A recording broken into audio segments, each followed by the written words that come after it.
বাংলাদেশ শ্রীলঙ্কার যুব বিনিময় কর্মসূচি 2025 কর্মসূচির অংশ হিসেবে শ্রীলঙ্কা থেকে আগত 20 জন যুব প্রতিনিধির সাথে কিশোরগঞ্জ সরকারি বেসরকারি গণগ্রন্থাগার প্রতিনিধি ও যুব সংগঠনের সাথে মত বিনিময় করেছেন।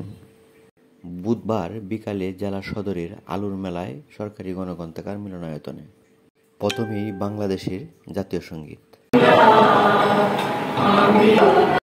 পরে সমবেত কণ্ঠে শ্রীলঙ্কার জাতীয় সঙ্গীত আয়োজিত মত বিনিময় অনুষ্ঠানে সভাপতিত্ব করেন সরকারি গণগ্রন্থাগারের সহকারী পরিচালক আজিজুল হক সুমন।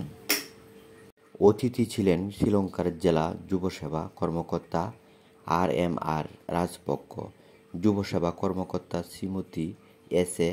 আতালহিলা দানুস্কি ও সমর সিংহ।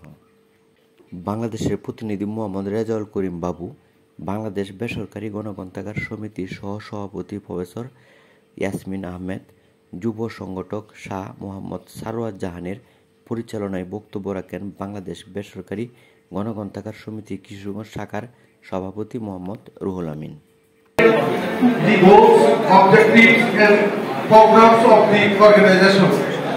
Objective and goals: to establish in the communication links between all libraries, information centers and archives in the country and to identify its benefits. Then and implement a plan to modernize every library, information center and access to all citizens of Bangladesh. Who provide support to the work program for the promotion and development of books, libraries, archives and information centers under the relevant ministries of the government of Bangladesh. Identify the next steps to solve them.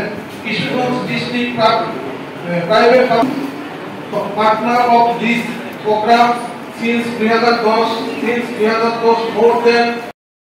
তারপর শ্রীলঙ্কা থেকে আগত যুব প্রতিনিধি দল এবং বাংলাদেশের অতিথিবৃন্দ এই অনুষ্ঠানে বক্তব্য রাখেন।